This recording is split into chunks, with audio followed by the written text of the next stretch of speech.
as you could remember, last class we were talking a little bit about some environment issues, right? So can you tell me, guys, or can you help me completing these rules that you're going to see on the screen? Okay, these are not rules, but here we're going to see some things that we can do in order to protect our environment, okay? So you're going to tell me what we should or we shouldn't do to protect our environment. Okay, let me show you in your screen.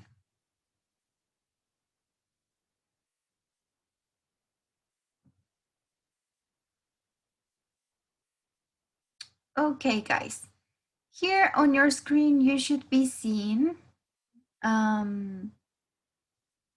these advices, right? What we should or we shouldn't do in order to protect the environment. So can you tell me, I'm going to ask some of you and help me completing this. Okay, Asu, can you help me with the first one? Sorry, teacher. Can you repeat again? Yes, you're going to complete these options of what we should or shouldn't do in order to protect our planet, our environment, or to protect the nature.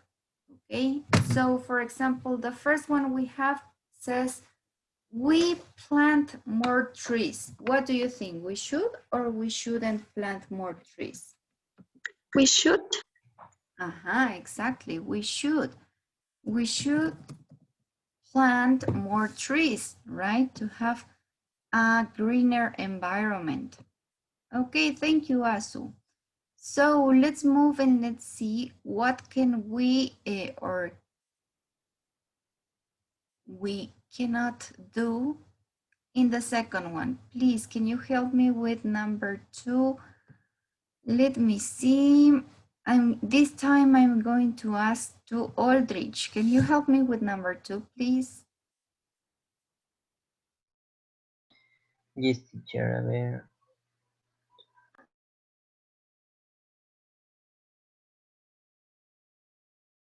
We should or shouldn't have showers instead of baths. What do you think?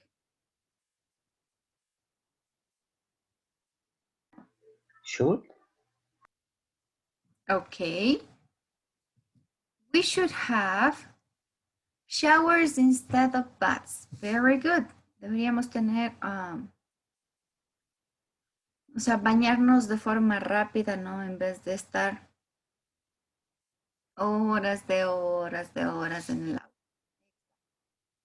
Thank you, Aldrich. So let's see, Janet Sita, can you help me with number 3, please?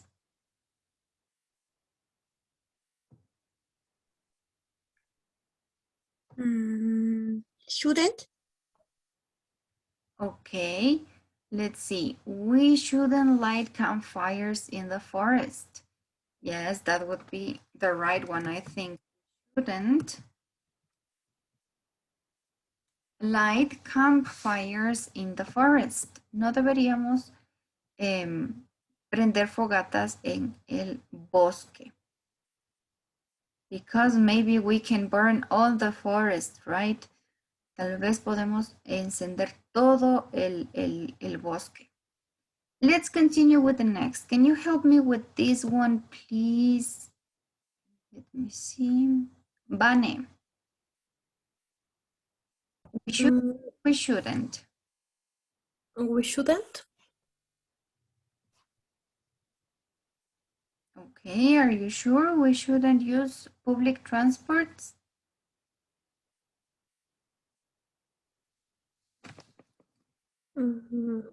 Yes, porque deberíamos mejor caminar.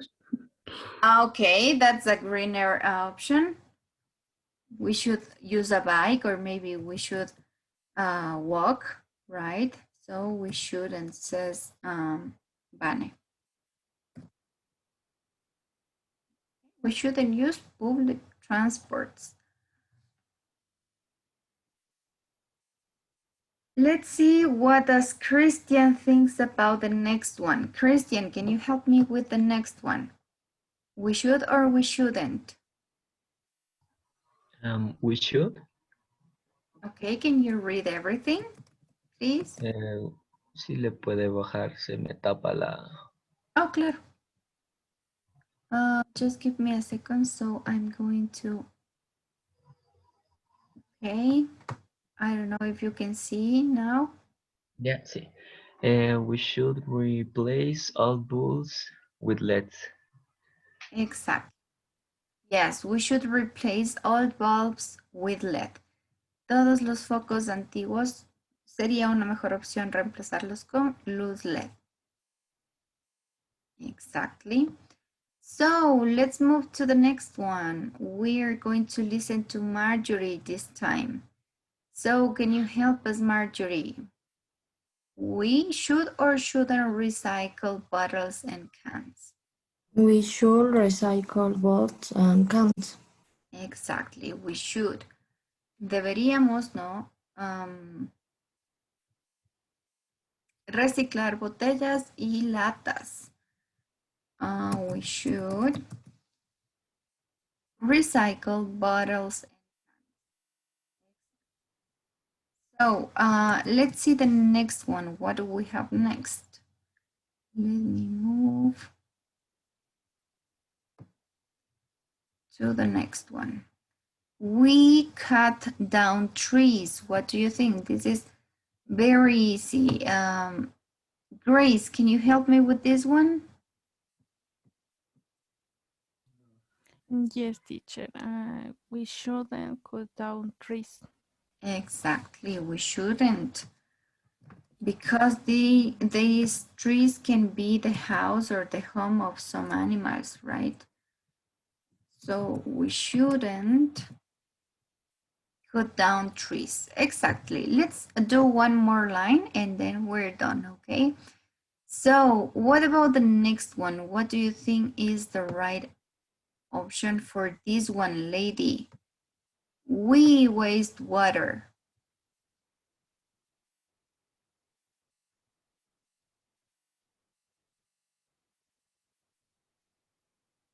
We should or we shouldn't? Let me ask to Carlitos, can you tell me, we should or we shouldn't waste water? We shouldn't waste water. We shouldn't. We shouldn't waste water because we're going to need water later, right? Let's continue with the next. Joanna, can you help me with the next one? We should or shouldn't walk or cycle? Shovel? Exactly, we should. Some of you were going to the university using your bike, right? So some others that live very near from the university, you used to go walking, right?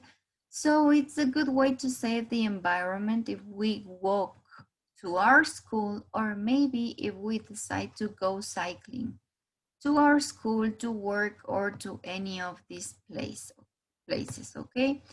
Let's continue with the next. Can you help me with the next one, please? Pao. Okay, teacher. We should. Okay, yes. We should turn off the tap while washing our hands. So we should turn off the tap while washing our hands. Es decir, que podemos cerrar el lavabo, la llave del lavabo, cuando nos estamos lavando las manos para que no se desperdicie agua, ¿verdad?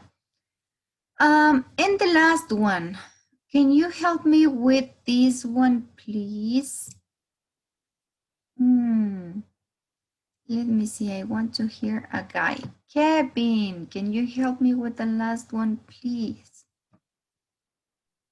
We should. Okay, can you read everything, please?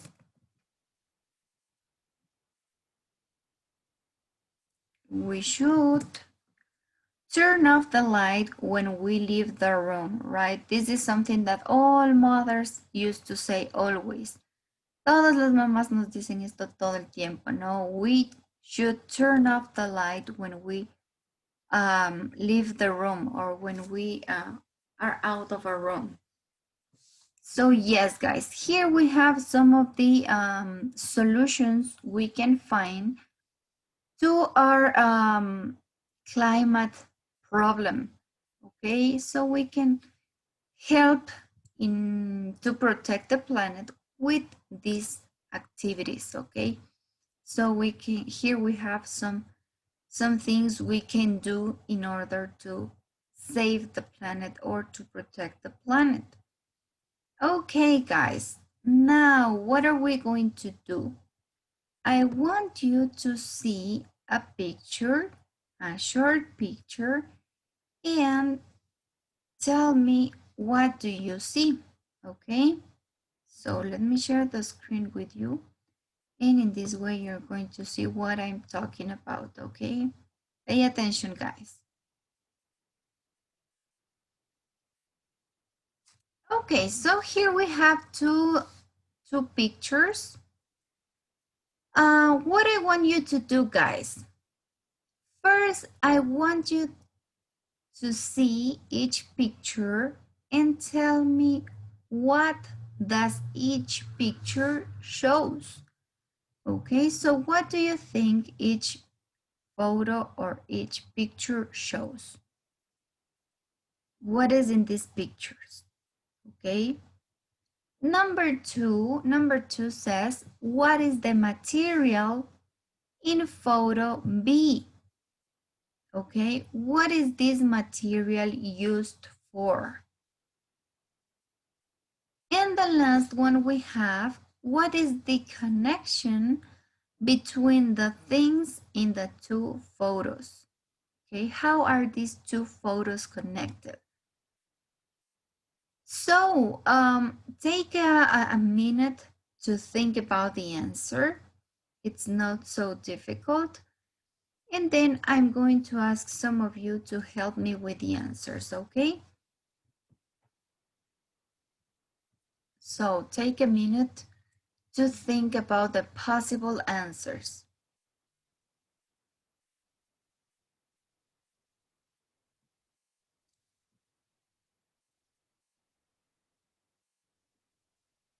Let me see. I'm going to ask to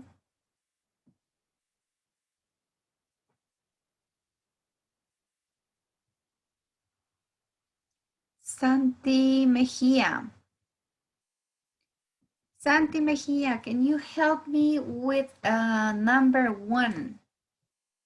What do you think each photo is showing?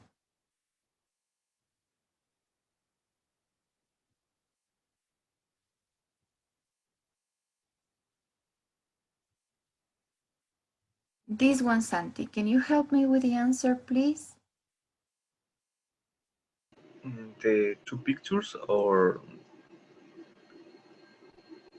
yes. Picture A, for example. What is showing picture A?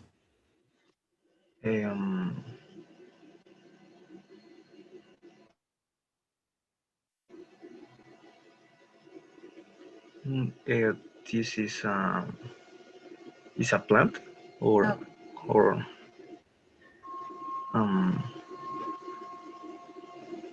que no conozco qué es eso.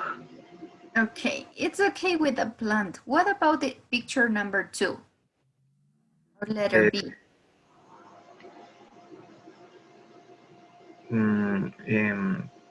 ¿Cómo se dice velcro en inglés? This is How do you say velcro in English, guys? That's a good one, right? Sometimes we're going to use a phrase or maybe a word of something that we use every single day, but we don't know how to say it in English, right? So velcro is the same as in Spanish. So we're going to say the same word, velcro. this is a velcro. This is a Velcro, exactly. So, thank you, Santi. We have here what Santi says that C is on the picture. Let's see if some of you can help me with the answer of the second question. What is the second material or the material in letter B used for? How do we use Velcro or what is it for? Can you help me with that answer, please, Tupac?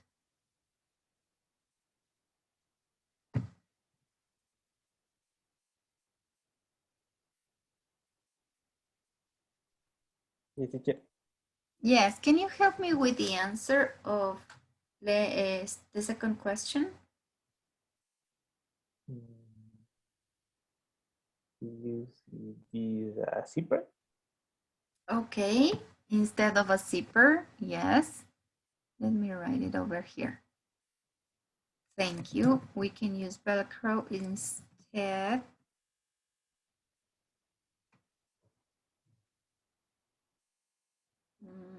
of zippers, right? Instead of zippers. Okay.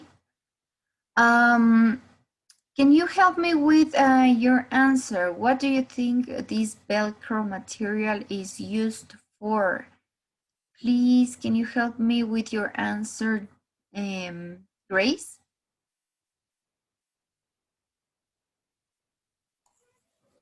The Velcro, for example, we use in the shoes or clothes. Okay. Use the shoe. On the bags. Exactly. Shoes, bags, and clothes.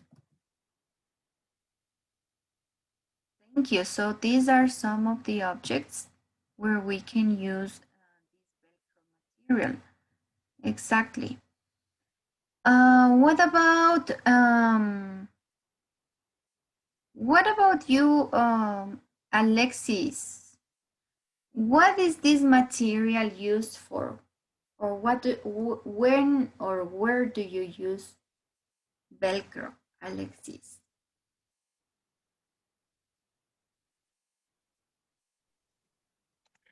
It is used to join or secure two things.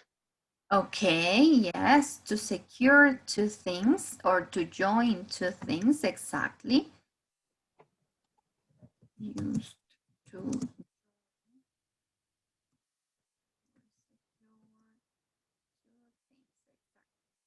That's the right definition of Velcro, right?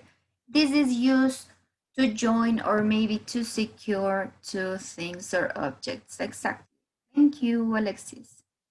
Let's continue with the answer of the third question.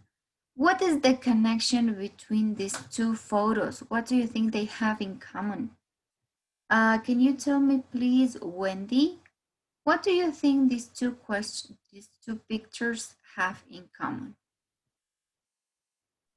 Maybe the Velcro is made of the plant in the photo A. Okay, the Velcro is made of plant components. Okay. What else do you think? Is there any other answer? What do you think, Santi Cedeño? Why are these two pictures here? The boat, boat, no sé, pegajoso, ¿cómo se dice? O que ambos Sticky. son sticky. Teacher, in my opinion, this connection with biomimetics. Exactly, biomimetics. That's the science, right? That's how we name this kind of inspiration or science. Exactly.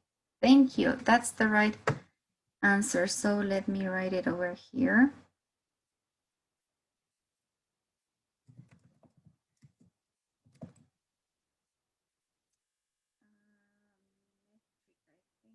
This, let me just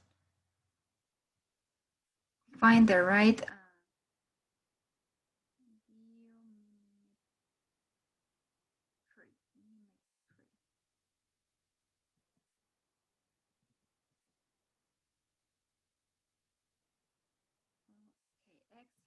So, thank you guys for your answers. And yes, as some of you told me, this, I don't know if you recognize this plant, but yes, this is a plant. In the first picture, we have a plant. And in the second picture, we have Velcro. Velcro, which is something very common, a material that we use for a lot of situations. Like you told me, when we want to join or secure two things or objects, we use this Velcro. For example, with shoes, especially with kids or small children shoes, we use it also with clothes or with some bags, exactly. As one of your classmates said, we can use this Velcro instead of a zipper, right? Podemos ocuparlo en lugar de un cierre, right? And one thing that is peculiar of this material is that it is sticky, right? Se pega, se une. That's one of the characteristics. Okay, so I'm going to show you guys a short video explaining what is the relation between these two objects over here. Okay, so pay attention of the following video. It's a short video and you're going to see why are these two pictures connected. What is the connection between both? Okay, let me share the sound of my computer so you can see the whole video without any problem. Okay, pay attention guys to the video. Then you tell me what do you think about it, okay? Have you ever found nature to be inspiring? Some people find nature to be so inspiring that they use it to solve real-world problems. When models, systems, and elements of nature are imitated to solve problems, it's called biomimetics, or biomimicry. The invention of Velcro, commonly seen on children's shoes, was actually inspired by nature. Swiss electrical engineer George de Mestral found that plant burrs contained tiny hooks that could catch onto clothing. His curiosity was sparked after a hunting trip with his dog in the Alps, when he noticed that burdock burrs stuck onto his dog's fur. After much experimentation, Mestral was motivated to develop Velcro, a material based from plant burrs.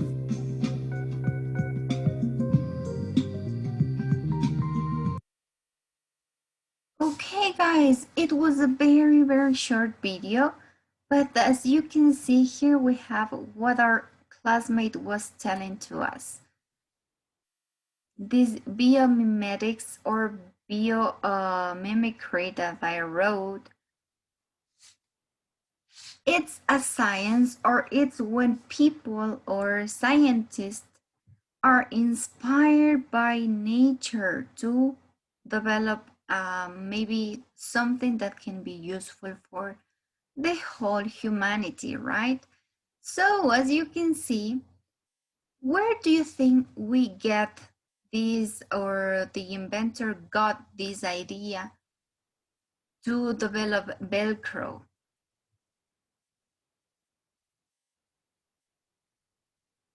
Have you ever go to a park or maybe to the countryside walking and you arrive home with a lot of small plants parts sticky to your clothes, or maybe when you go out with your dogs, right? I don't know if you have seen it. No sé si les ha pasado, pero ustedes salen al parque o tal vez pasan por algún terreno y llegan a la casa ustedes o sus animalitos, sus perritos, y les encuentran llenitos de amores secos, ¿no es cierto? Nosotros les conocemos así como amores secos. A un tipo de planta en específico, the plant that we were seeing in biomimicry. The plant that we were seeing in our presentation was this one right here in the video. And without even noticing, you arrive with a lot of these plant parts in your pants or maybe in your dog's hair, right? Esta planta tiene una facilidad increíble para pegarse en la ropa, ¿no? O en cualquier superficie, de hecho. Ustedes pasan con sus perritos, llegan a la casa, si tienen el cabello largo, se encuentran con un montón de amores secos pegados, ¿no? O en el pantalón. So, look how this guy just was inspired by this, and he made some practice in order to have a material that can be similar to this plant's characteristics. So that's how we can have interesting things develop, especially when you get inspired by nature, right? Cuando nos inspiramos en la naturaleza, podemos obtener materiales o cosas mucho más maravillosas que estas. Right? Maybe, do you know any other object or maybe thing that it's inspired by nature?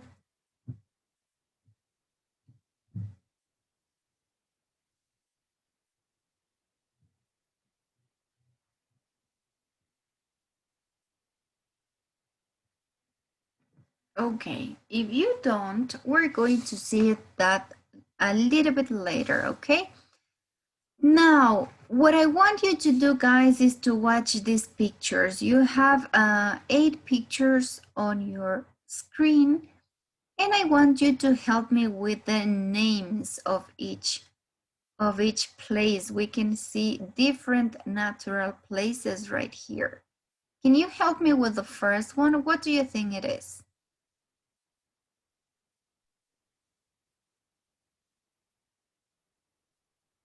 I can see a waterfall. Exactly, yeah. So yes, this is a waterfall. For example, we have one very near from Otavalo, right? We have Pegucho's waterfall, for example. Let's continue with the next one. What do you think it is? The second picture.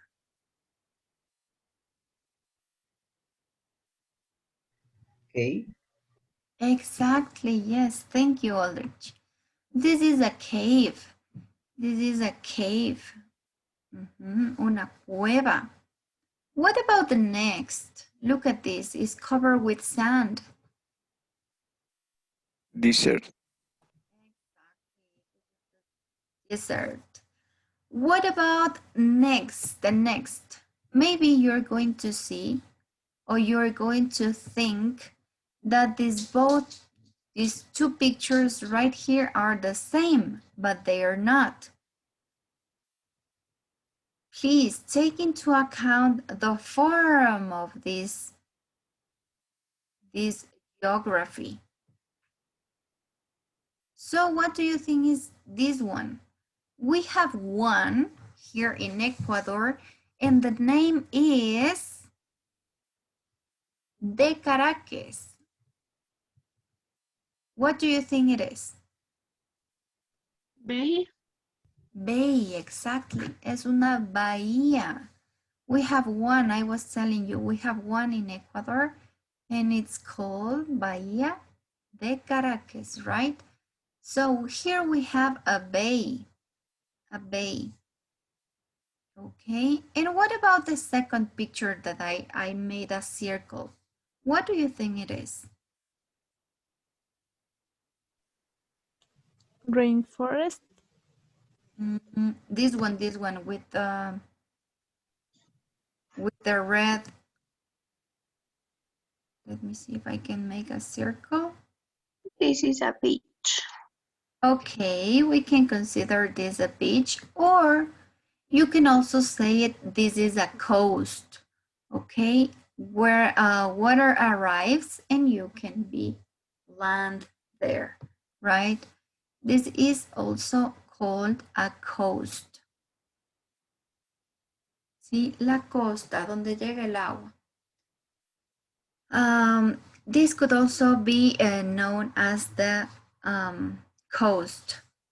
And now we can move again with the green picture. What were you saying that was the name of this place? Rainforest. Exactly, this is the rainforest. The rainforest, es decir, el bosque húmedo, ¿no?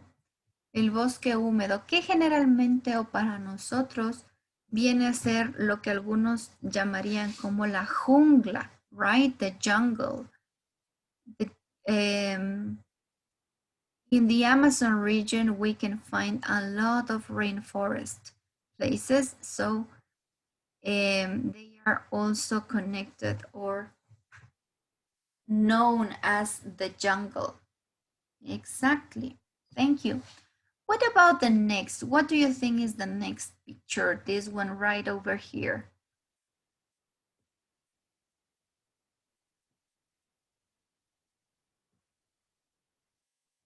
For example, in Quito, you have one of these, and it's called De los Chillos. Or here, Ibarra is also located in this place. What do you think? Valley. Exactly, it's a valley. Un valle, ¿verdad? Un valle. What is a valley? These valleys generally are located between two mountains, right? Or we have like a small hole or a plain place where people can build, right? So that's why here in the picture we have like two mountains and the valley. The valley is at the bottom, okay? Exactly. So here we have a valley. And the last one, this small quantity of water we have right here. What do you think it is? It's a river. Okay, a river. Oops. Yes, it could be a river. What else do you think it is? Stream. Exactly, it's a stream. It's a stream. This stream, for some of you, if maybe you are lost with the meaning, this word stream means riachuelo, ¿sí? Es un pozo de agua pequeñito, ¿sí? O vemos que fluye el agua, pero en muy poca cantidad. The river, it's going to be a little bit more of water. It's going to be quite wide, más extenso, más amplio, más ancho va a ser un río, ¿no? Mientras que el stream generalmente son esos riachuelos cuando hay poca cantidad de agua pero está corriendo, ¿sí? That would be a stream. Thank you guys. So here you can see some of these natural geography, natural places we have on Earth, right? Here we have some others I'm going to show you on your screen as well. Here we have some others. Some of these maybe you have seen them before and some others not so much, okay? Here we have a plane. Here we have a plane. Una planicie. Okay, the first one would be a plane. We have the desert that we also saw. What was the meaning of that? We have a meadow. Okay, we have a meadow. This one is or refers to el campo, ¿no? La pradera. Cuando ustedes quieren referirse al campo o a la pradera, pueden ocupar esta palabra, meadow. Okay. We have the dunes. The dunes, las formaciones de arena, ¿no? Que se dan en los desiertos, son denominadas dunas, the dune. Then we have normal forest. We have wood. This wood means, nos referimos a los, serían como bosques secos, ¿no? Donde solo vemos la madera de los árboles. That would be this wood. We have some other natural things like geyser right here. Los geysers que generalmente son como chorros de agua que salen de la tierra. They go like big pressure water that it's coming out from the land. Here we have a lake. Okay, we have a lake. The one that we were saying before, the rainforest or the jungle, the waterfall, the stream that we were talking or saying. We have some others such as the spring right here. Okay, este spring means no se refiere en este caso a la primavera, ¿no? A la estación, sino más bien se considera como un pequeño manantial, ¿sí? Es decir, que la misma palabra que nosotros utilizamos para la estación, para primavera, puede ser también utilizada cuando ustedes quieren referirse a una fuente o a un manantial. Okay, so spring would also mean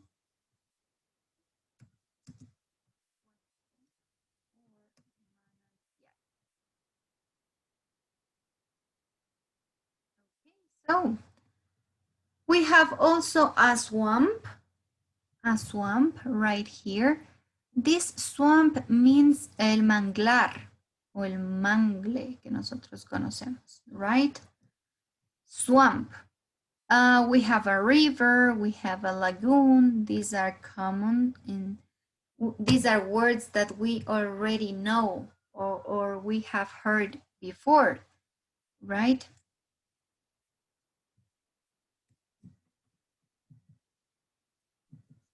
Teacher? See, yes, tell me.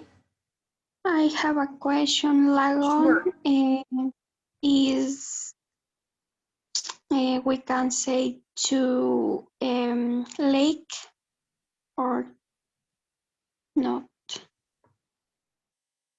Okay. Here we have a picture and you can see like two big water spaces in the same place, right? The lagoon most of the time has this form. Let me show you. La laguna generalmente I have here Vane, que es la especialista en recursos naturales. Pero si no estoy mal, la laguna debe ser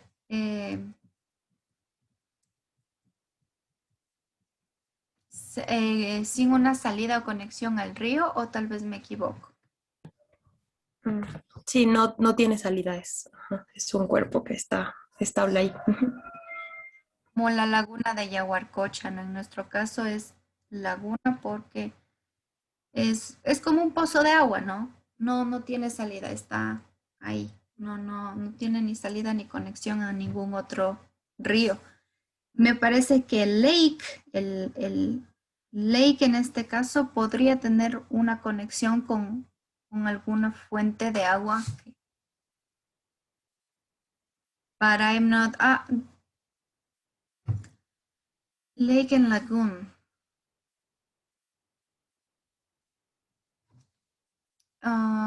What do you think, Vane? Lake. What is the difference between lake and lagoon?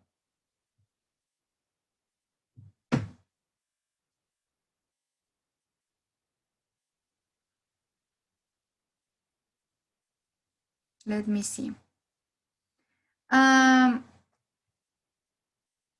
Un lago. En un lago creo que sí tenemos conexión. Alguien me corrige, tal vez. Tenemos conexión a alguna fuente de agua, tal vez.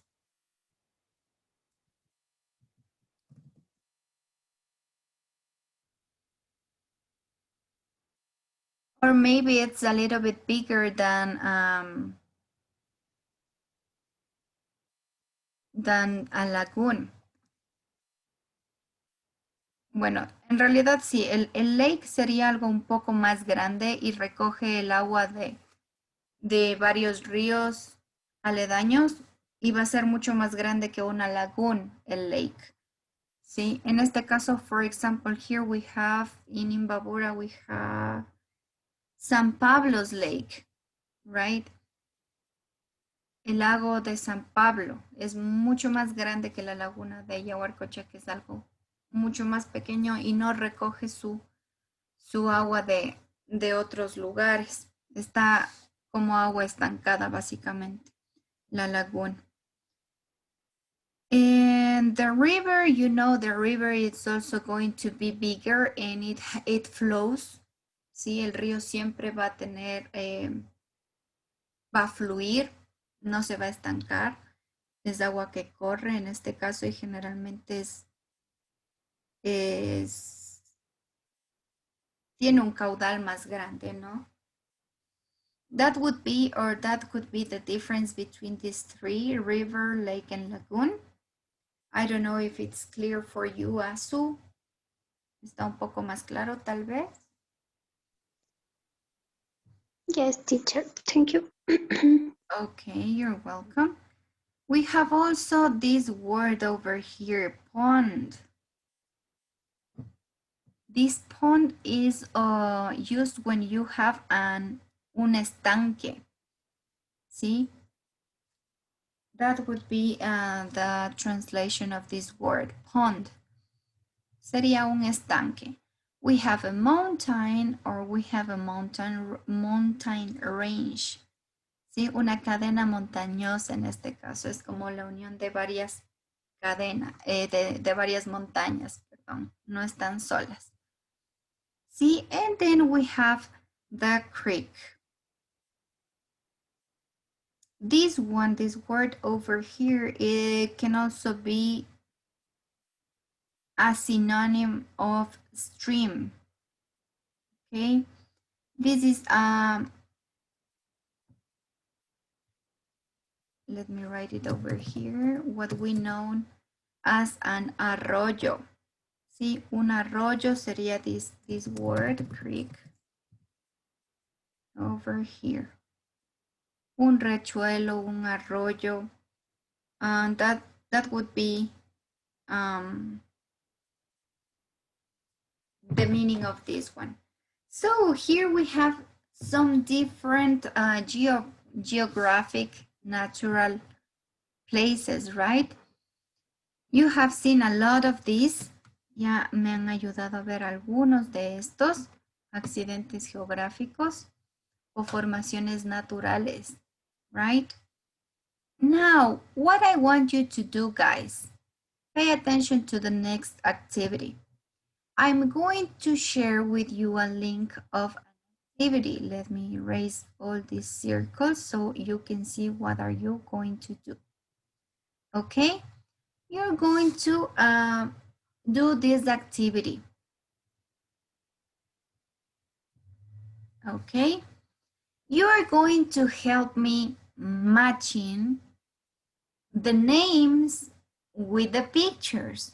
Okay, we're going to have some pictures and you're going to match, find the match. Some words are going to appear right here and you're going to match with the picture, okay? So let me share with you this activity. To do it a little bit fast, we're going to do it together in real time, and then you're going to do another activity individually, okay? Okay, let's start and help me with the pictures that correspond, okay? Which picture do you think is the beach?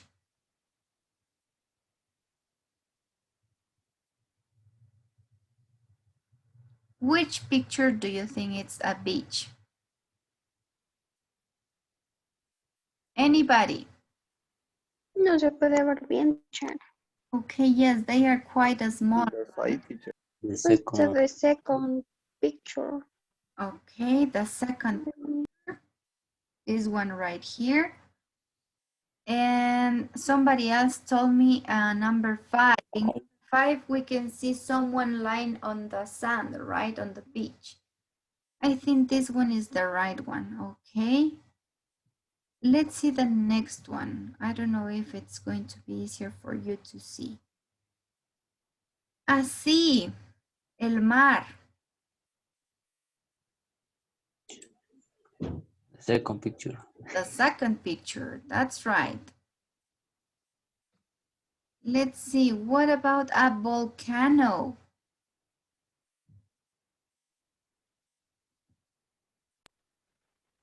Which one do you think it is a volcano? The five, One, the 5 picture. 3, 4, and 5. No, Okay. no, no. The fourth. Number The 4. Yes, because we Yes. can see the smoke right here. Okay, let's do this. This one is the volcano. Okay, let's see a mountain. What is it? The 4 picture. 1, 2, 3, and 4. That's right. It's number 4. What about this one? A waterfall. The first picture. Okay, first picture.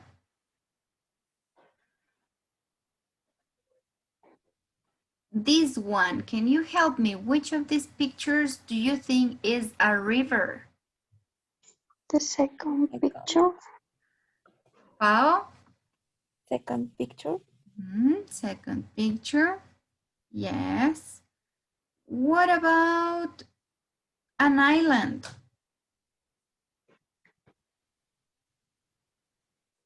The three picture. Okay, third picture. I heard two, third picture. Yes. What about this one? A lake.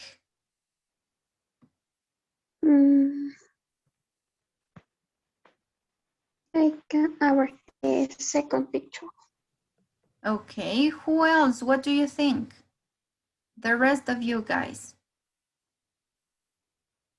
I can Sí, see. yo the second picture. Yes, Second. Okay, okay, you agree. Then we go with the second. We have 2 left. A dessert. The second picture. The second, this is easy, right? And the last one we have got in here is a forest. Okay, so here we have a forest, or what we know as un bosque, right? That would be the meaning of that. Un bosque. Exactly. So here we have learned a little bit more about this these natural places, but in this unit, we also need to cover something else, guys. We need to see a little bit about these wild animals. So I'm going to ask some of you to help me reading these animals. So let me show you guys. Can you please help me, somebody who hasn't participated yet?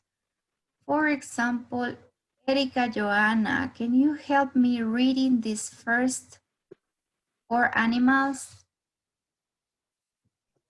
Yes, teacher. Help. Tiger, lion, cheetah, wolf. Exactly. So we have here 4 wild animals that maybe you have seen on the zoo or maybe in movies, right?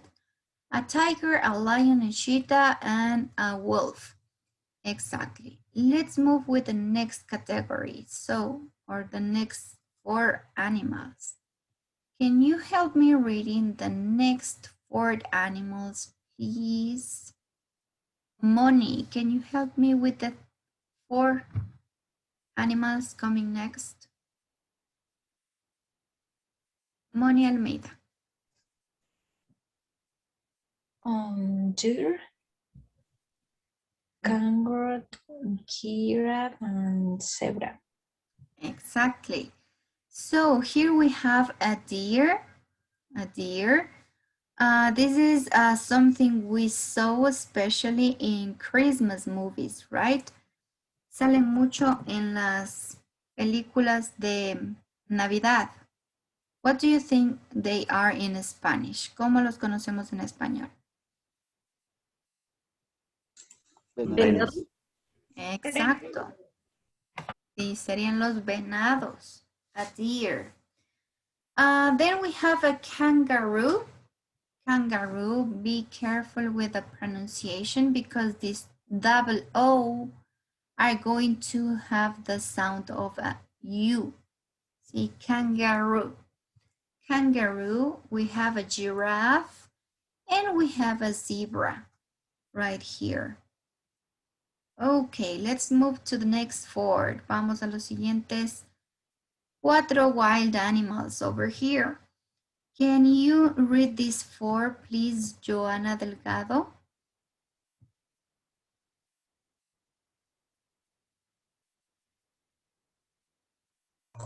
Sí, teacher. Can you help me reading these 4 names?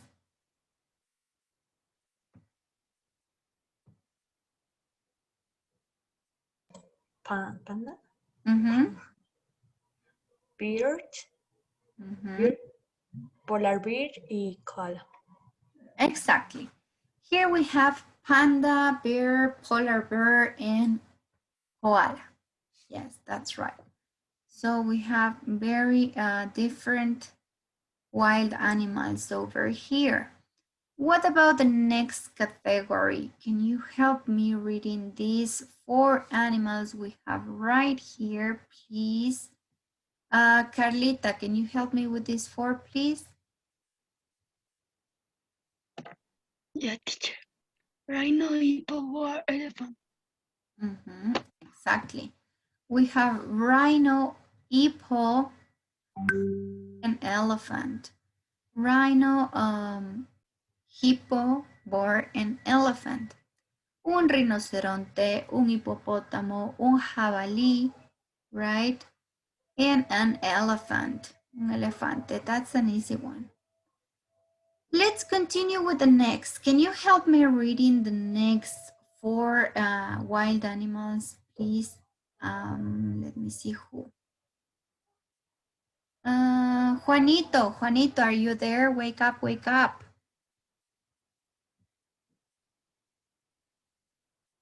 Juanito Benalcázar, can you help me reading these 4 over here, please?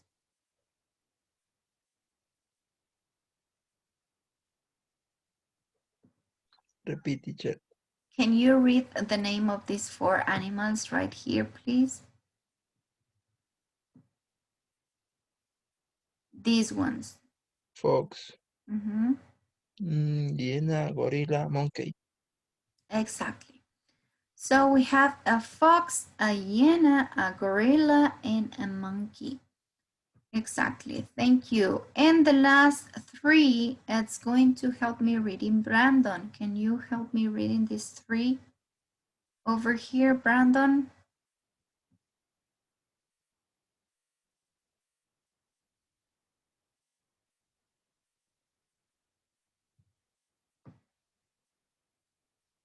Hello, Brandon, are you there?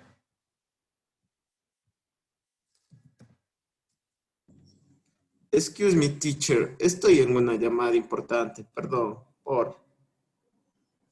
Okay, can you help me reading the last three, please? Let me see, Vane.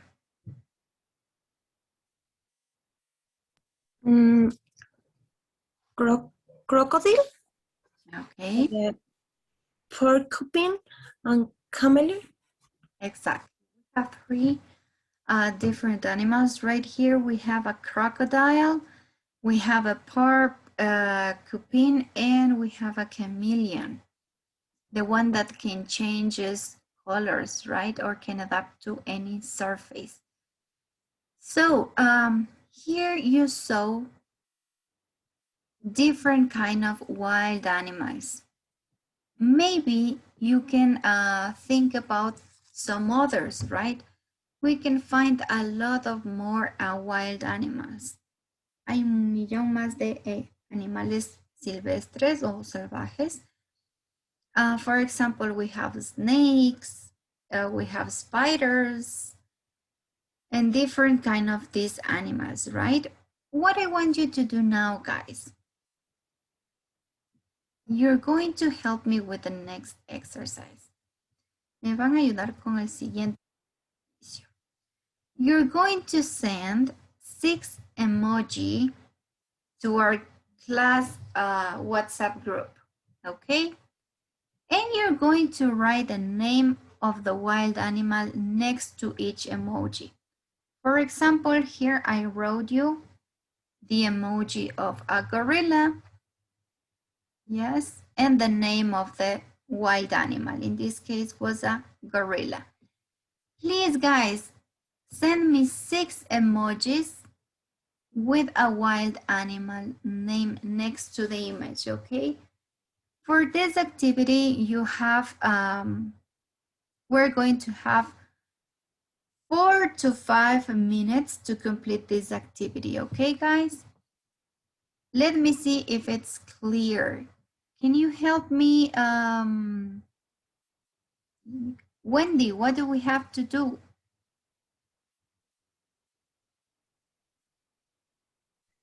We have to write in the WhatsApp group 6 animals and the name of these animals.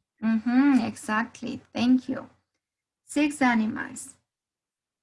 6 Carlitos, but you have the idea. Exactly. Carlitos ya nos estaba mandando. Pero se olvidó que son 6. Exactly. We have to send 6 emojis to our WhatsApp group, okay? I haven't thought even about the idea of including a dinosaur in a wild species. Yes, we have a wolf, an elephant, a raccoon, exactly. A raccoon, los mapaches, right? Koala, panda, and lion. Yes, we have lion, monkey, koala, fox, great, tiger, and polar bear. Well done, Janetita. Here I have wolf, polar bear, koala, bear, monkey, lion. Good. Kevin also include a gorilla there. Okay, Santi has 2 new wild species over there. He has an eagle, un águila, exactly. We have an eagle and a spider. Good one. Pau nos ha puesto animales domésticos, I can see. A pig, a rabbit, a chicken. Okay, a penguin, This one is wild. El pingüino sí es un animal silvestre o salvaje, ¿no? We have a giraffe, a zebra, a panda, an hippo, and an elephant. Well done, Marjorie. Okay, I think Wendy made a mistake with the emoji of the frog, right? Nos ha mandado una lizard en lugar de un frog. Wendy. Sí, teacher, me equivoqué el emoji. Sí, ahí le veo. Está una lagartija en vez de un sapito. But yes, you also have a new one, which is a shark. Sí, Wendy nos ha enviado un tiburón, a shark. That's a new one. Okay, then we have a turtle. Yes, tortoise.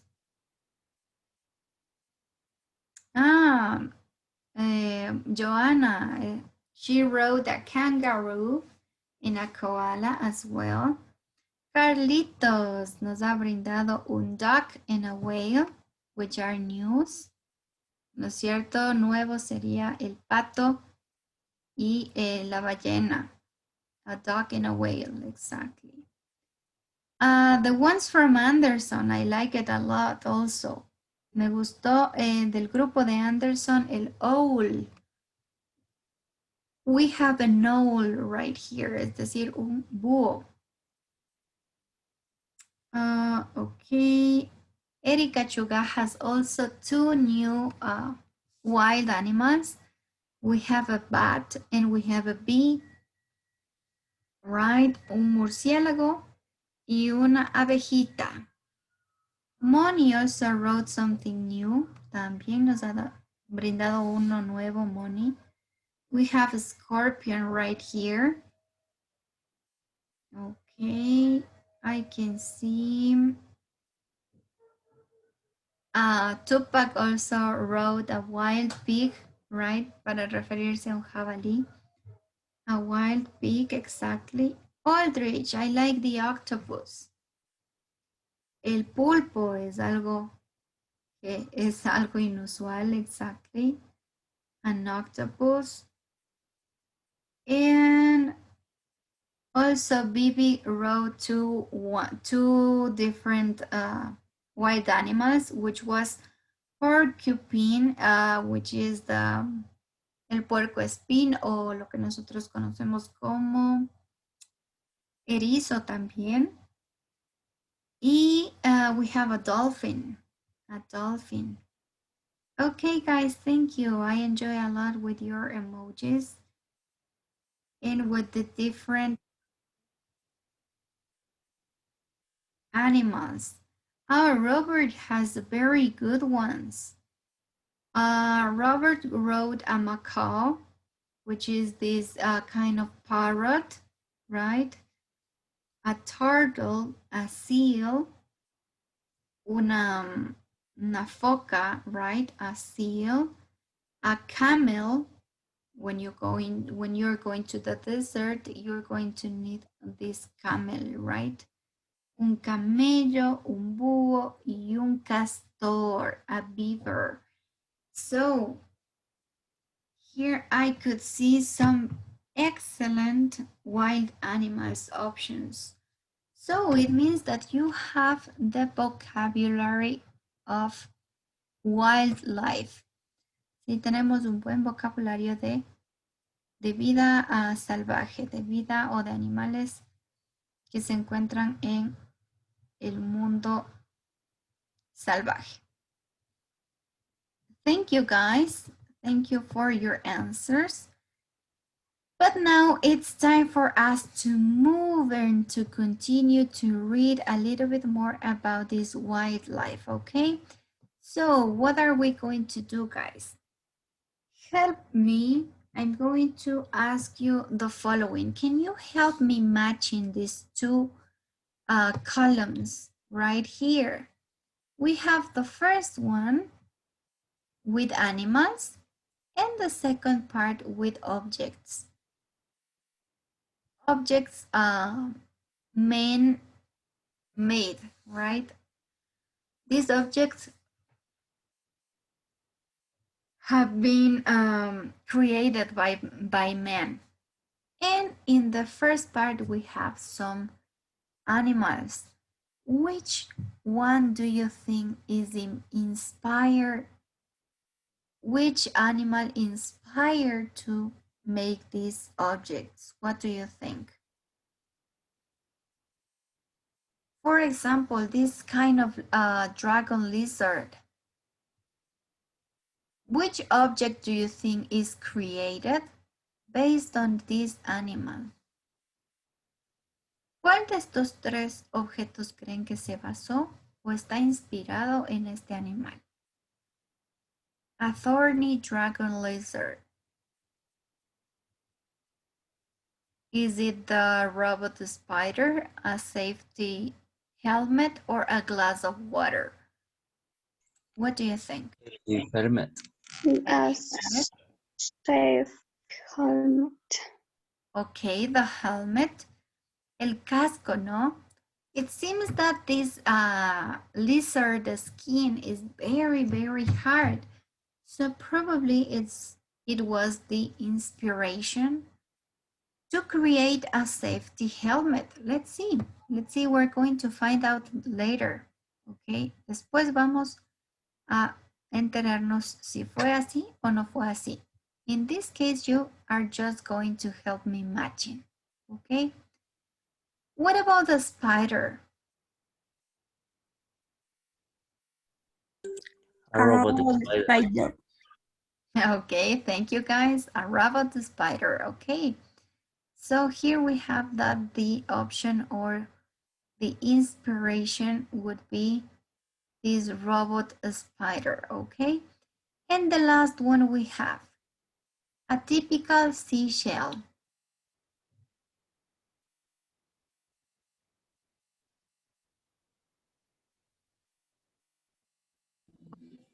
A glass of water. Yes, the last one we have would be a glass of water. So this typical seashell could be the inspiration to create a glass of water. Safety helmet. Okay, could also be. So we're not sure which one is the right one, right? No sabemos aún cuál de las dos sería la respuesta correcta. So we're going to listen to a short record and you're going to tell me. Later on, we're going to find out if we made the right options or not, okay? But before we do that, I want you to pay attention to the next listening because you're going to help me completing these blank spaces we have over here. Okay, so we're going to need 8 words to complete this short article. Sí, vamos a necesitar 8 palabras para completar este pequeño artículo. Okay. So guys, pay attention to the record. Mucha atención al siguiente audio para que me ayuden completando con las palabras correctas. Okay, guys. Let me play the record. Just give me a second. Pay attention, guys. Track 2.8.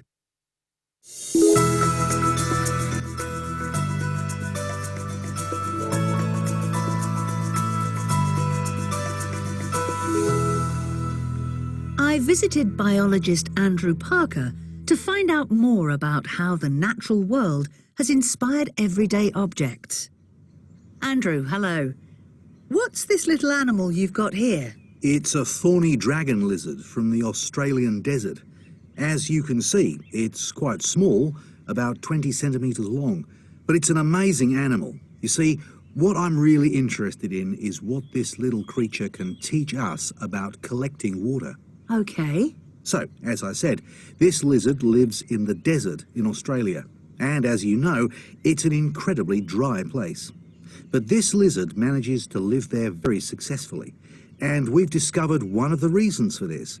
If the lizard puts a foot somewhere wet, even just a tiny, tiny bit wet, its skin pulls the water up and over its whole body. When the water reaches the lizard's mouth, it drinks it. That's very clever. Yes. On the lizard's skin, well, in fact, in the skin, we discovered there's like a system of very, very small pipes. So the skin collects the water and these pipes pull it towards the lizard's mouth. That sounds really efficient. Well, right, yeah. So, you see, we want to copy that system and use it in a device that collects water. If we are successful, the device will provide water for people who live in very dry environments. That's fantastic. And what other ideas have we taken from nature? Engineers are doing a lot with robots these days. For example, there's the rescue robot. It's just like a spider because it moves on 8 legs. And so it can move very quickly and make itself very small. So these rescue robots will be able to help people who are stuck in small spaces or who are trapped in buildings, for example, if there's an earthquake. So they'll be able to help save lives. Exactly. And then we're looking at seashells, which are very strong, but at the same time, they're very light. They don't weigh much at all. Scientists have discovered that seashells are made of lots of tiny blocks that fit together, but this makes them really hard to break. The plan is to copy this material to make safety equipment, such as gloves and helmets. So this material will protect people like a shell protects a turtle. That's right. And again, this could help save lives. Okay, guys, so we had the first listening of this program where people was saying what are these inventions based on or inspired for. And now I want you to listen again, and I'm going to make some pauses so you can help me with the answers of these blank spaces, okay? Me van a ayudar a llenar los espacios en blanco. Vamos a ir de poco en poco, okay? Pay attention to the first animal that I think was the lizard, right? The dragon lizard. Pay attention, guys. How the natural world has inspired everyday objects. Andrew, hello. What's this little animal you've got here? It's a thorny dragon lizard from the Australian desert. As you can see, it's quite small, about 20 centimetres long, but it's an amazing animal. You see, what I'm really interested in is what this little creature can teach us about collecting water. Okay. So, as I said, this lizard lives in the desert in Australia. And as you know, it's an incredibly dry place. But this lizard manages to live there very successfully. And we've discovered one of the reasons for this. If the lizard puts a foot somewhere wet, even just a tiny, tiny bit wet, its skin pulls the water up and over its whole body. When the water reaches the lizard's mouth, it drinks it. That's very clever. Yes. On the lizard's skin, well, in fact, in the skin, we discovered there's like a system of very, very small pipes. So the skin collects the water and these pipes pull it towards the lizard's mouth. That sounds really efficient. Well, right, yeah. So, you see, we want to copy that system and use it in a device that collects water.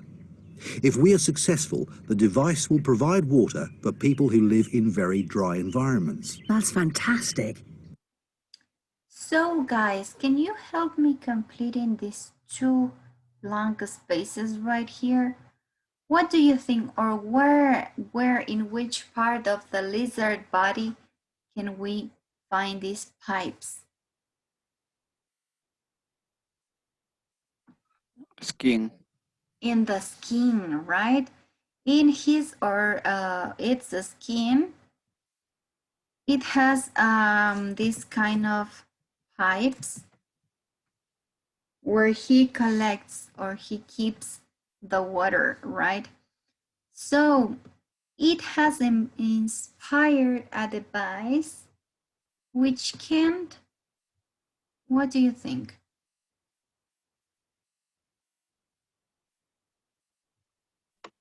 Collecting. Yes. Who can collect water? Exactly. Which can collect water.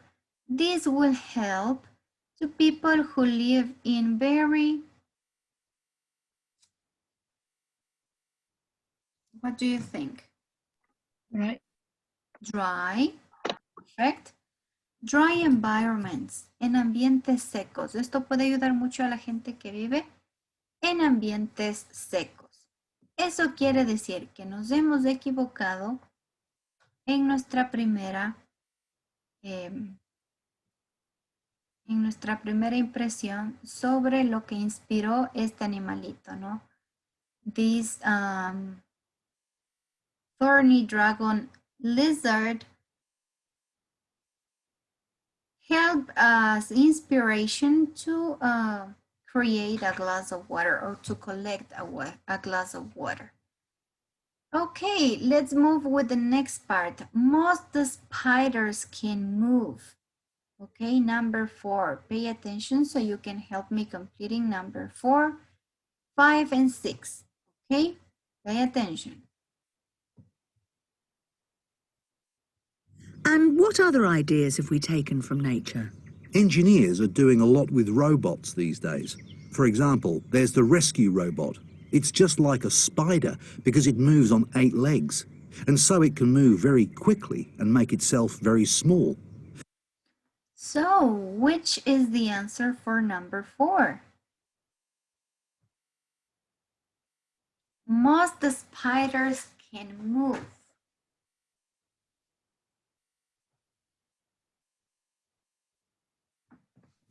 Eight legs.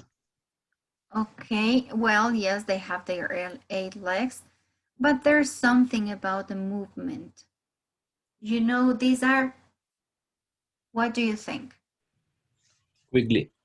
Quick, that's right. They are quickly. They run very fast, right? They move very fast. They go quickly.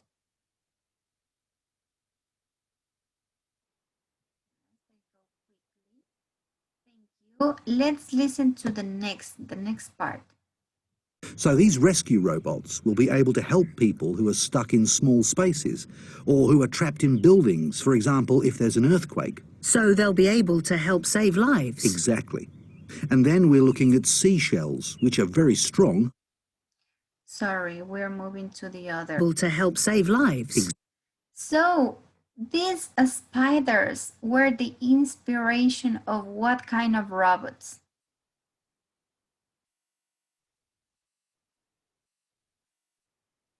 Did you hear that? Rescue,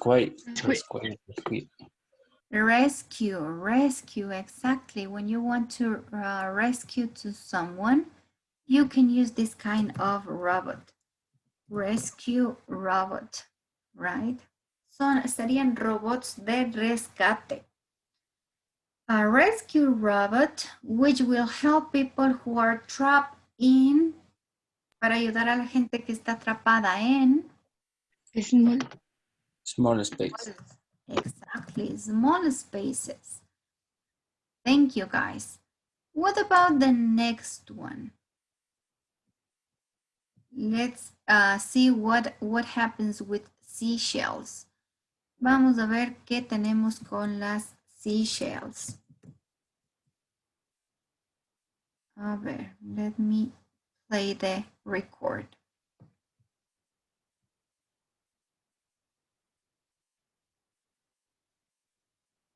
Exactly. And then we're looking at seashells, which are very strong, but at the same time, they're very light. They don't. So, which is the answer of number 7? Strong. Exactly. They are very strong. They are very strong. Son muy fuertes y livianas al mismo tiempo, and light. They are strong and light at the same time. Okay, pay attention to the next part. Vamos a ver qué nos dice lo siguiente. Weigh much at all. Scientists have discovered that seashells are made of lots of tiny blocks that fit together, But this makes them really hard to break. The plan is to copy this material to make safety equipment such as gloves and helmets. So this material will protect people like a shell protects a turtle. That's right. And again, this could help save lives.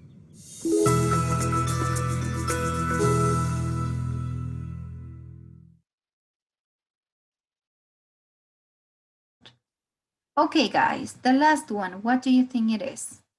To create Equipment. a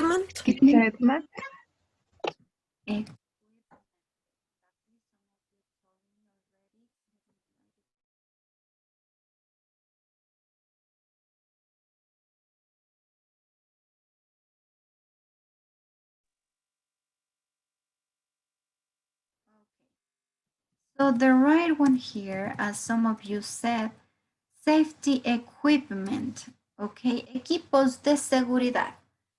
Si nos permite, dice, this has inspired the production of material for safety equipment, such as gloves and helmets.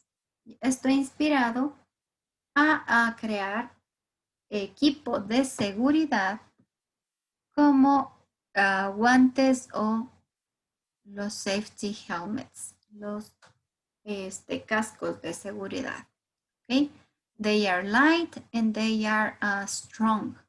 Son livianos, al menos los chicos que siguen ingenierías, cuando se van de prácticas o entran a algunos lugares, pues ocupan estos safety helmets, right? Este equipo de seguridad. Okay, guys, that was a brilliant work of your part. You made an awesome job. And now I want you to work in groups, okay? What are we going to do now, guys? Now, you're going to complete some rules in the following Google form, as we usually do, and you're going to work in groups, okay? So pay attention because you will be completing some rules based on 2 phrases. Let me show you what I'm talking about. Okay, so pay attention to this one.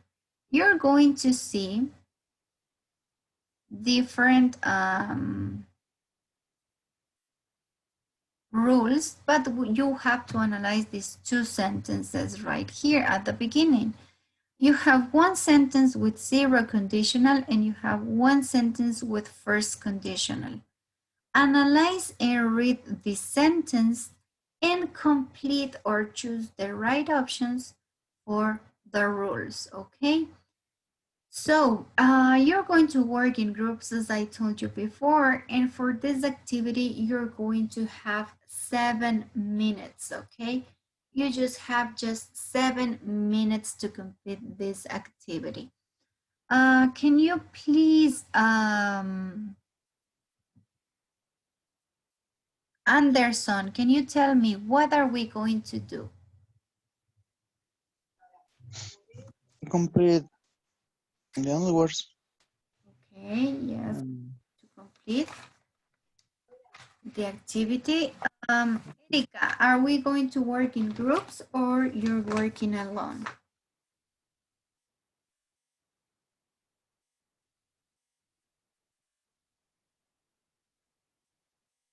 Hello, Erika. Erika Chuga, are we working in groups or are you working alone? In group. Exactly, in groups. And how much time do you have for this activity, Bibi?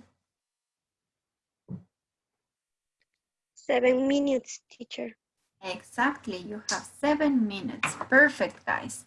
Now, let me share with you the link so you can have the link as well and you can enter to it and work in your group. And tell me, guys.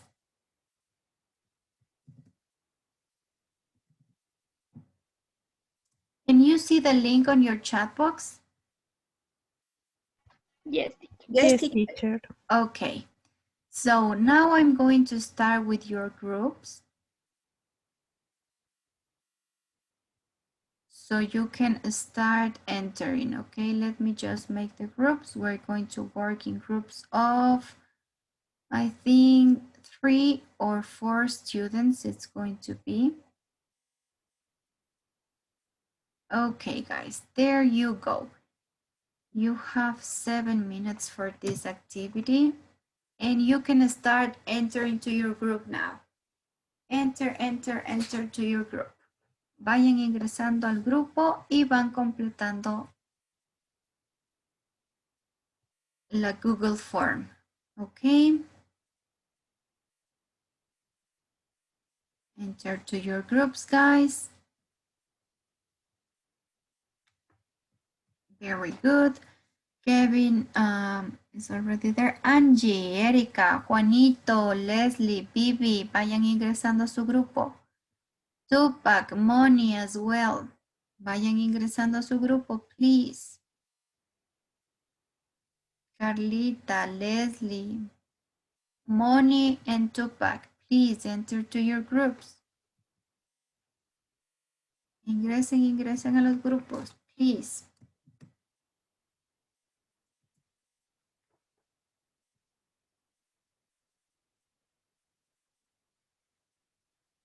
Moni, can you enter to your group? Tupac as well.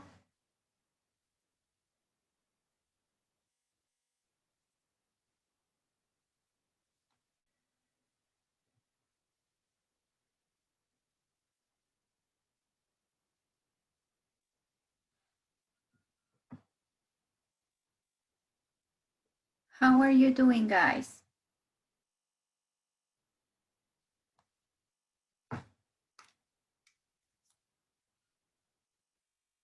Calladitos están aquí.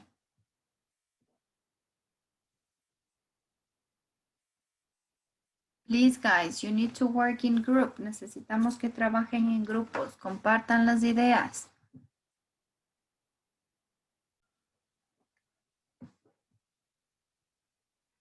What about you guys? How are you doing?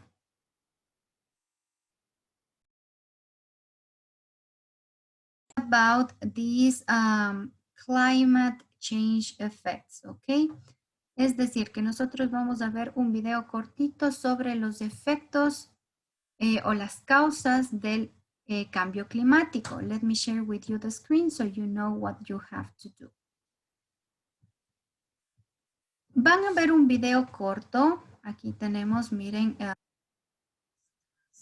you're going to see the video, ¿sí? Y van a completar con las palabras que hace falta. Este sería como su trabajo, su deber para la siguiente clase.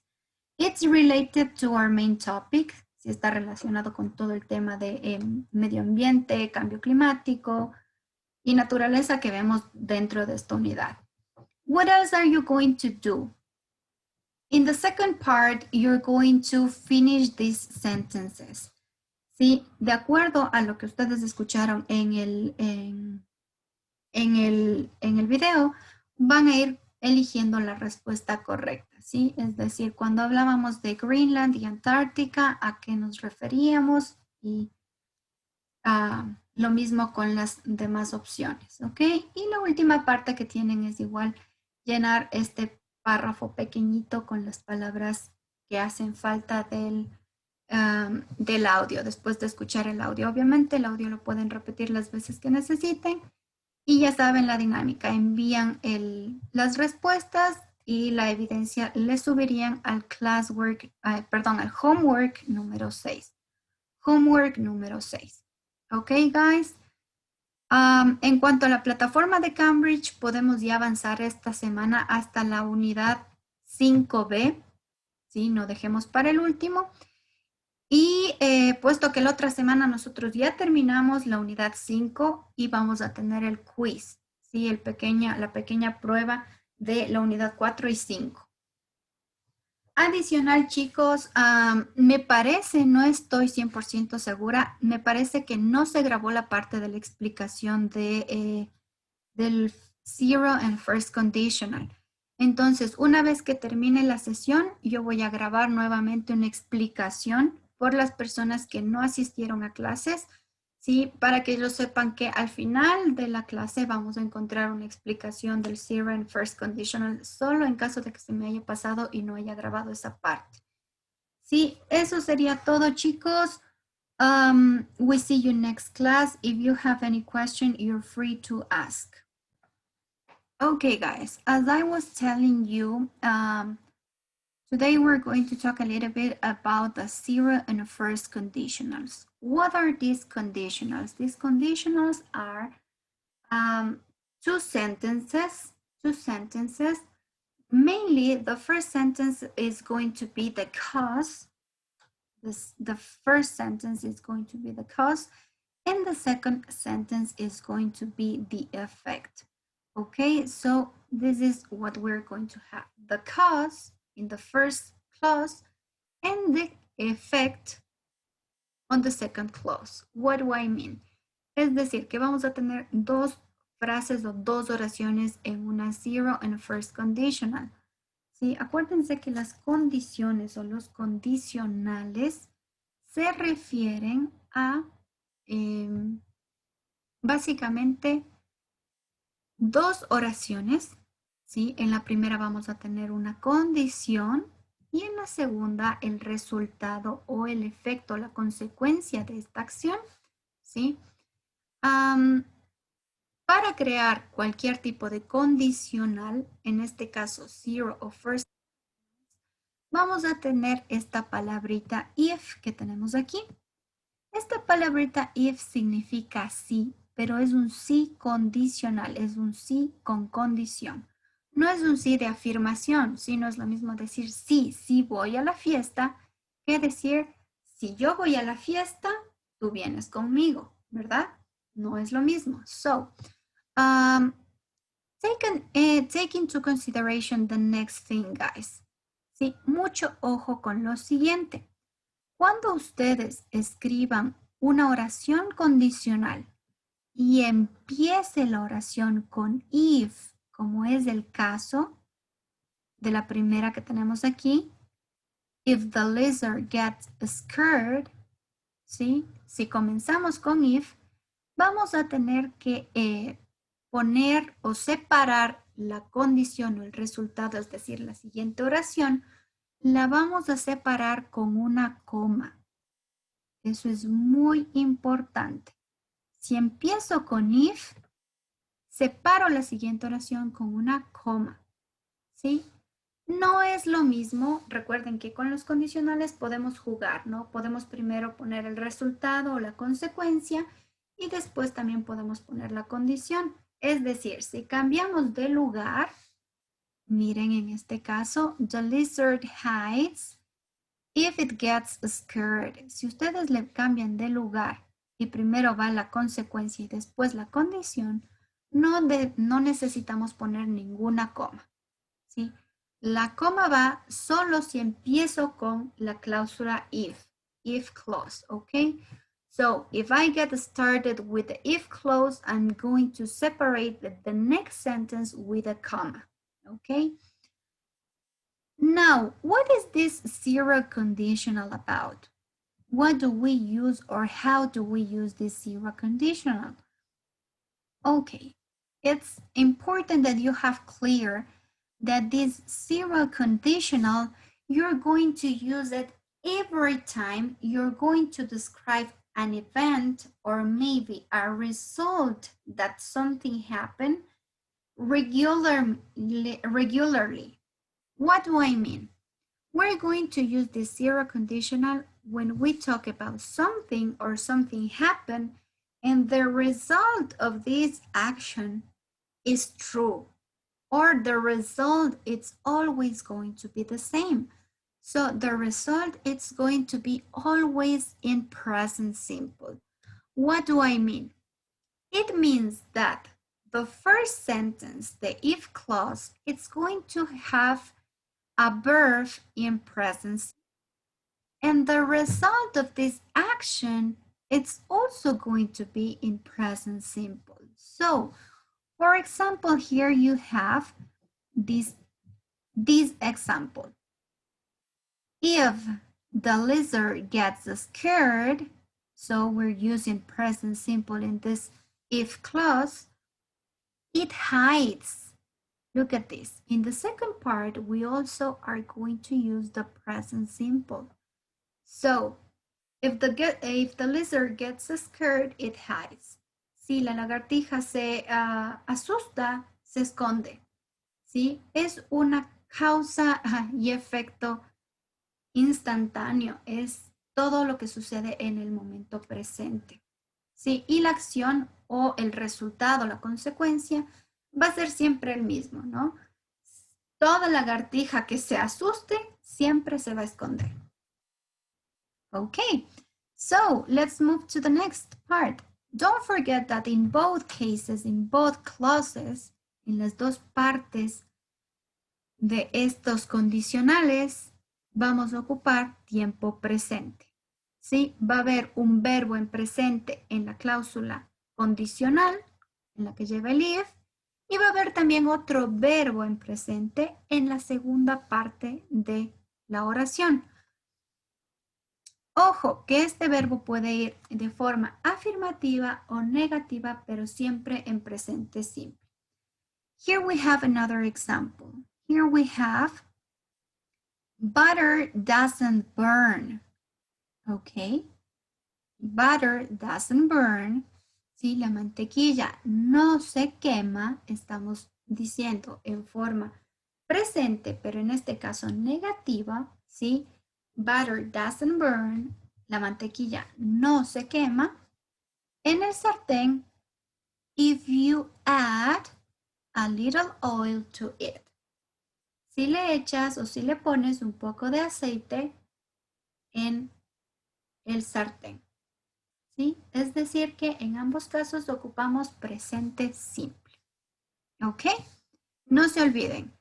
Zero conditional always in both sentences, present simple. That's it. What happens on the other side with the first conditional? What happens with this first conditional, or when do we use this first conditional? This first conditional is also going to be used when we are describing some actions that maybe happen now, but the result or the consequence, it's going to be in the future. Okay, so there's a possibility in the future that the consequence would be the expected result that we wanted, okay? So in this case, we're going to be very careful with the tenses because they are going to change. When you're going to use the if clause or the conditional clause, the first part of the clause, you're going to use present simple as before. So here we have, for example, if scientists succeed, okay? The if clause is in present simple.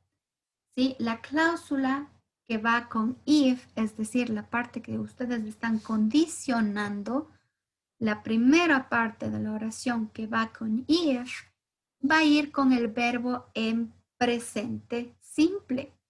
Pero ¿qué pasa con la segunda parte o la consecuencia? La consecuencia va a ir en una forma futura, es decir, nos vamos a valer del will para formar el futuro, ¿sí? El futuro posible o el posible resultado futuro de esta condición. That's why we have here many people will live longer, okay? So if scientists succeed, many people will live longer. That's what we have in the first example.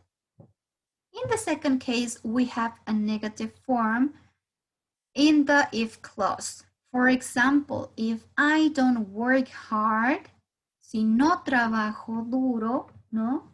Esa es nuestra condición. Si yo no hago esto, if I don't work hard, I won't be successful. Si yo no voy a ser exitoso o yo no voy a tener éxito. Es decir, que podemos poner las formas negativas también, pero siempre y cuando respetemos los tiempos. Es decir, en la if clause va a ir presente simple y en la segunda parte o en la consecuencia vamos a utilizar el futuro, ¿no? If I don't work hard, I won't be successful. Okay, so this is very important to take into account. Don't forget this, guys. There are also other cases. We're going to see other cases of conditionals. In this case, the imperative conditionals.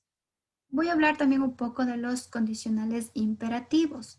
¿Qué son estos imperative conditionals? Estos imperative conditionals tienden a sonar más como una orden, ¿sí? Por ejemplo, en este caso tenemos imperative conditionals in zero conditional form, ¿sí? En una forma de zero conditional tenemos los siguientes. Miren, if you're tired, si estás cansado, ahora en este momento, go to bed.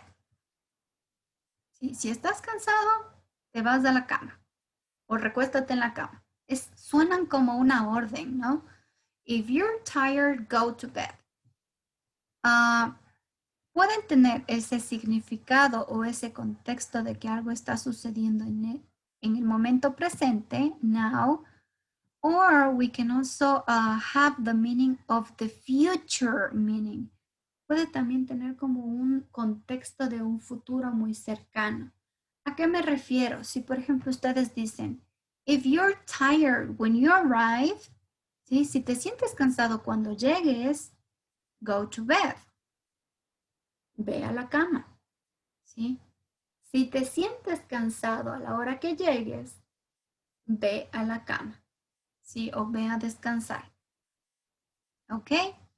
So, if you're tired when you arrive home, go to bed. Estamos hablando de algo que va a suceder como en un futuro muy, muy cercano, ¿no? Si te sientes cansado cuando llegues a casa, tal vez al finalizar el día, ve a la cama, acuéstate en la cama. ¿Sí? Es como una orden, tienden a ser no tanto una consecuencia o un resultado, sino más bien que se escuchan como una orden en este caso. ¿Ok? And we also have the use of this word. We have the word unless. Okay, what's the meaning of this? Unless means if not. ¿Sí? Hemos visto todos los condicionales, zero conditional, first conditional, and imperative conditionals de forma positiva, ¿no es cierto? Estamos diciendo, si tú haces esto, pasa esto. Si ocurre esto, el resultado va a ser lo otro. ¿Sí? ¿Qué pasa si ustedes quieren decir, si no hago esto o si no pasa esto? ¿Sí? ¿Cómo decimos? ¿Cuál es el significado? ¿Cuál es la forma? We're going to use this word unless, okay? So, unless means if not.